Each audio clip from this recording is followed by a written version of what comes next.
कैसे देखते हैं आप? देखिए, निश्चित रूप से टीस रहेगी। जिस पार्टी में मैं 16 साल की उम्र से काम कर रहा हूँ, लगभग 48 साल हो गए और विभिन्न पदों पर रहा हूँ। ऐसा नहीं है कि पदों में नहीं रहा। उत्तर प्रदेश में मैं NSUI में रहा, यूथ कांग्रेस में रहा, उत्तर प्रदेश कांग्रेस कमेटी का निर्वाचित सदस्य रहा और उत्तराखंड बनने के बाद लगातार पार्टी का प्रवक्ता रहा, पार्टी का मुख्य प्रवक्ता रहा, महामंत्री संगठन रहा, आज उपाध्यक्ष संगठन के पद पर हूँ। और मैंने मात्र मेरी पत्नी श्रीमती रुक्मणी जोशी, जो जिला पंचायत की सदस्य भी रही हैं और सामाजिक कार्यकर्ता रही हैं, मैंने उनके लिए निवेदन किया था पार्टी को कि आप पिथौरागढ़ महिला सीट हुई है मेयर की, एक मौका मुझको दे दीजिए, क्योंकि मुझे आज तक न विधायक बनने का मौका दिया, न मुझे टिकट दिया इन्होंने, क्योंकि तरह तरह की बातें करके मेरा टिकट काटा गया। मुझे मौका ही नहीं दिया, चाहे हरीश रावत जी हों, चाहे यशपाल जी हों, चाहे प्रीतम सिंह जी हों, जो अध्यक्ष ये लोग रहे हैं, इन्होंने हर हमेशा मेरे साथ कहीं न कहीं से मेरा टिकट काटा। लेकिन मैंने पार्टी के खिलाफ नहीं बोला, न पार्टी के प्रति मैंने कभी नाराजगी व्यक्त की, न मैंने कुछ कहा। आज मैं खाली मेयर का टिकट मांग रहा था, उसमें भी आपने मेरे साथ इतना बड़ा धोखा कर दिया और मेरी भावनाओं को आपने चोट करने का काम कर दिया। आप नहीं लड़ाना था, आप कह देते कि आप नहीं लड़ोगे, आप बैठो काम करो, कोई दिक्कत नहीं। हम तो लेबर की तरह काम कर रहे थे। पंकज जी, आप स्वयं जानते हैं, मैं 9 बजे दफ्तर चला जाता हूँ, शाम को 7 बजे घर आता हूँ।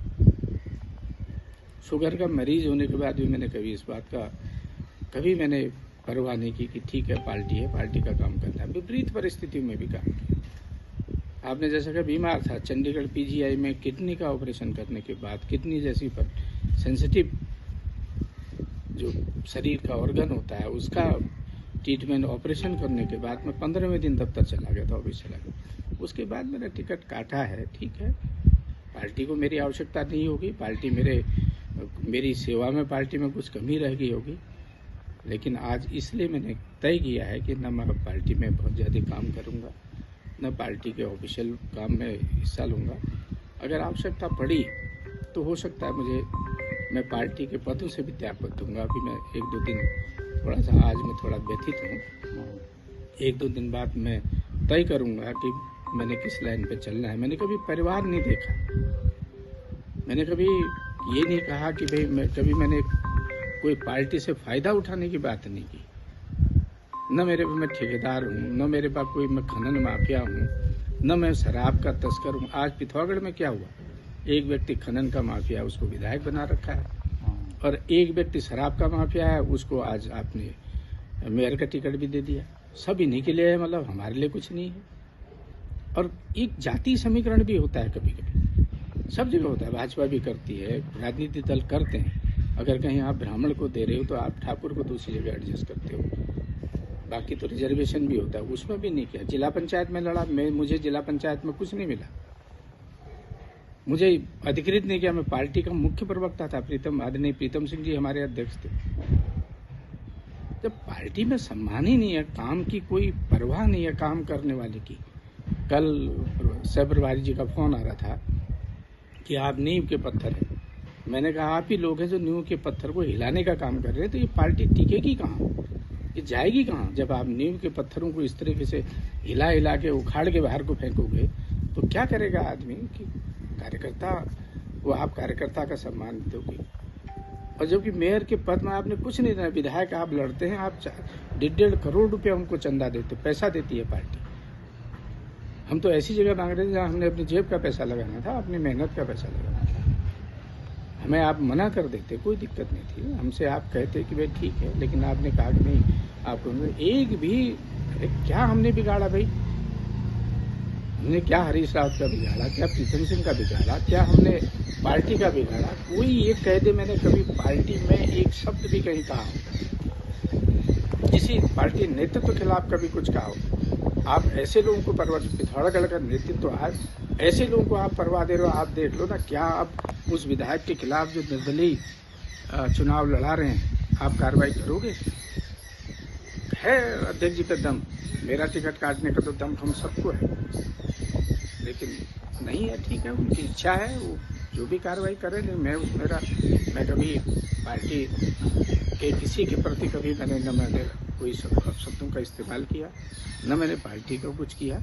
हाँ, आज मैं अब इतने साल काम करूँगा, मैंने ये महसूस किया कि कांग्रेस पार्टी में ईमानदारी से जिस व्यक्ति की पान की दुकान न हो, कभी मैंने अपनी वकालत के दम पर या अपने परिवार को जिस तरीके से पाला है और जिस तरीके से मैंने राजनीतिक रूप से अपने को स्थापित किया है मेहनत के बल पर, मुझे ये लगता है कि कांग्रेस पार्टी में मेहनत करने वाले ईमानदार और निष्ठावान कार्यकर्ताओं की आवश्यकता नहीं है।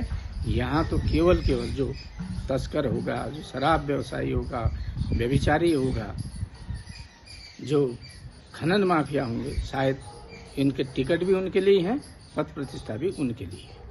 वो पार्टी के बहुत वो बहुत हमारे कमिटेड कार्यकर्ता रहे, पार्टी के नेता रहे। उन्होंने बहुत योगदान दिया है शुरू से लेकर, राज्य जब से निर्माण हुआ तब से लेकर अब तक उनकी भूमिका संगठन में बहुत महत्वपूर्ण है। उन्होंने टिकट मांगा था, अब टिकट तो उसका एक प्रोसेस होता है। टिकट कभी मिलता है, कभी नहीं मिलता। 2008 में मुझे भी टिकट नहीं मिला, 12 में भी टिकट नहीं मिला, लेकिन 13 में, 17 में, 22 में पार्टी ने टिकट दिया। तो जब पार्टी टिकट देती है तो हमको उनको थैंक यू कहना चाहिए।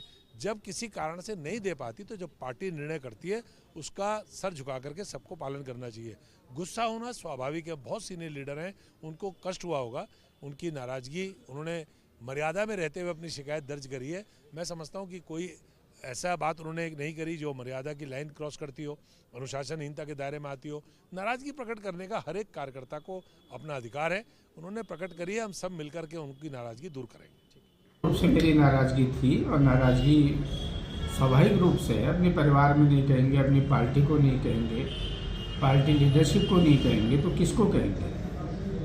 और अपने बात कही है। और आज कल अध्यक्ष जी रात मेरे पास आए थे और अध्यक्ष जी को मैंने अपनी बात की, अध्यक्ष जी ने अपनी बात कही है और कुछ चीज़ों का समाधान भी हुआ है और अध्यक्ष जी ने 2 दिन का समय भी मांगा है। तो मैंने अध्यक्ष जी को कहा कि ठीक है, मैं कल से दफ्तर बैठूंगा। अभी मैं बैठा हूँ दफ्तर में, काम कर रहा हूँ, पार्टी का काम करना है। हम तो निष्ठावान सिपाही हैं, पार्टी के कार्यकर्ता हैं, काम करेंगे। लेकिन निश्चित रूप से मैंने ये सवाल ज़रूर होने चाहिए, खड़े होने चाहिए कि पार्टी में अगर आम कार्यकर्ता के साथ न्याय नहीं होगा, 4-5 लोग ही बैठ के निर्णय लेंगे और 4-5 लोग ही बैठ के असली कार्यकर्ताओं को जो रात और दिन मेहनत करते हैं उनकी उपेक्षा करेंगे, तो स्वाभाविक बात है सबकी नाराज़गी होगी। वही नाराज़गी मेरी भी थी, लेकिन अध्यक्ष जी कल आए हैं, उनका बड़प्पन है, उनको धन्यवाद भी है। वो आए, उन्होंने मेरी पीड़ा को समझा और मेरी बात को भी समझा और मुझे कहा कि 2-3 दिन का समय आप दीजिए, उसके बाद हम आपकी बातों पर भी गौर करेंगे, विचार करेंगे। और इसलिए मैंने माननीय अध्यक्ष जी का सम्मान करते हुए, उनकी बात मानते हुए मैं कार्यालय में बैठकर पार्टी का काम कर रहा हूँ।